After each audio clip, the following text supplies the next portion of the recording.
Assalamualaikum warahmatullahi wabarakatuh. Perkenalkan, nama saya Badaria dengan NIM 2311114.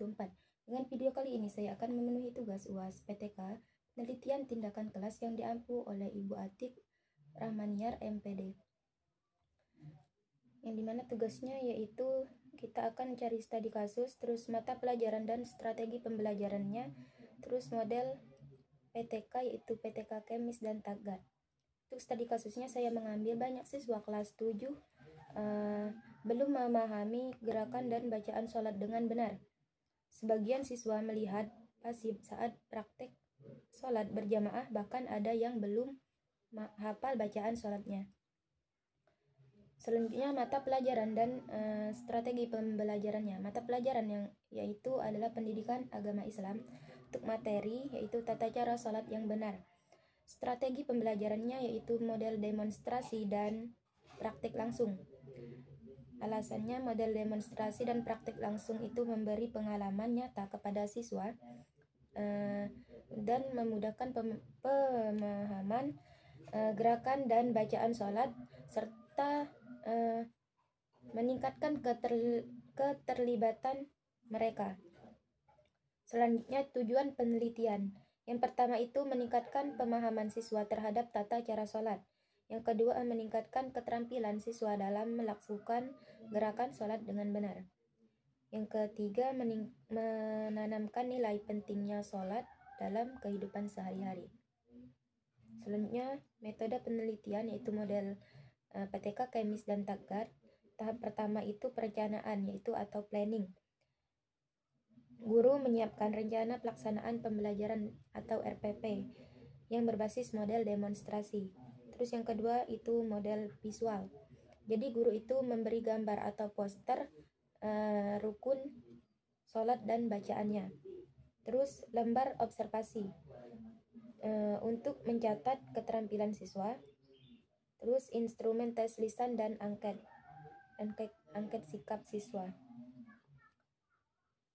Tahap yang kedua itu pelaksanaan tindakan atau action dan observasi.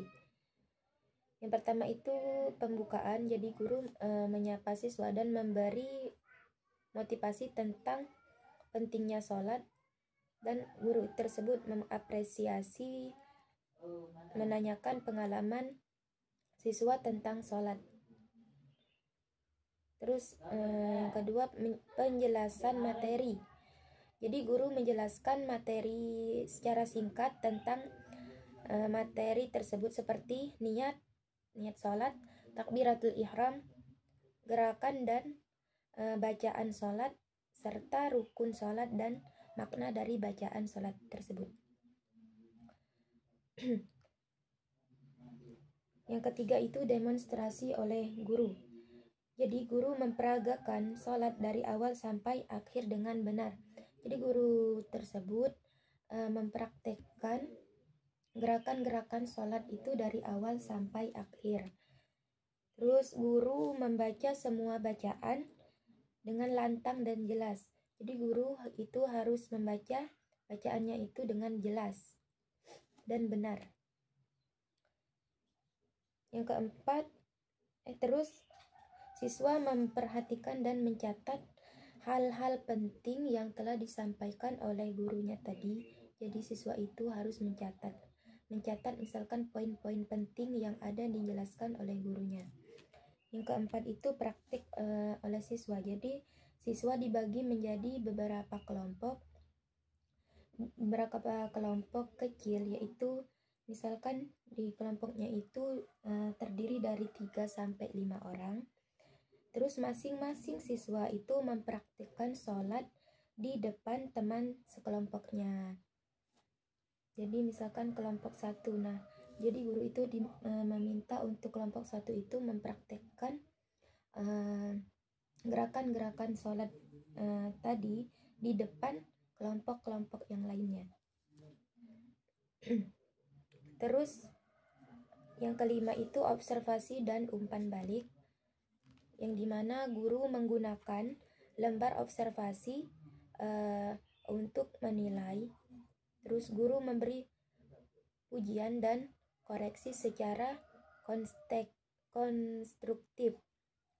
Yang keenam itu evaluasi awal, yang dimana guru memberikan tes lisan bacaan sholat. Terus selanjutnya siswa itu mengisi angket sikap, misalnya apakah mereka merasa lebih percaya diri dan lain-lain. Terus yang ketiga itu tahap yang ketiga itu refleksi, yang dimana guru mengevaluasi hasil pengamatan. Yang pertama itu misalnya apakah siswa masih ragu, terus apakah bacaan sudah benar. Ditemukan bahwa banyak siswa masih malu atau ragu dalam mempraktikkan sholatnya. Terus yang kedua itu bacaan sholat belum lancar dan pada sebagian siswa. Jadi sebagian siswa itu ada yang belum lancar membacakan bacaan sholatnya tadi. Untuk tahap yang keempat itu perencanaan ulang jika perlu siklus 2. Selanjutnya langkah-langkah tindakan. Yang pertama itu guru menjelaskan secara langsung gerakan dan bacaan sholat. Jadi guru tersebut langsung menjelaskan bagaimana bacaan dan gerakan sholat.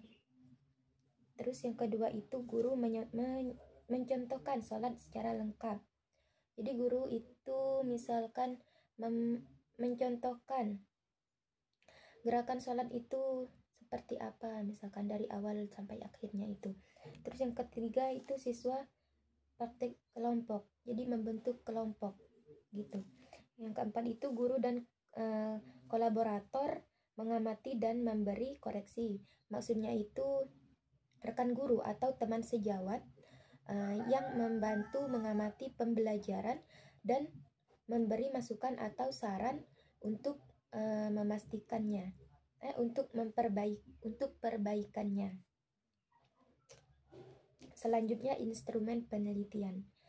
Di sini ada terbagi 4. Yang pertama itu lembar observasi, yang dimana alat untuk mencatat perilaku atau aktivitas siswa saat proses pembelajaran. Biasanya diisi oleh guru saat mengamati siswa. Terus tes lisan bacaan sholat. Maksudnya itu ujian yang dilakukan dengan cara siswa membaca di hadapan guru untuk mengetahui seberapa lancar dan benar bacaannya. Terus angket sikap siswa.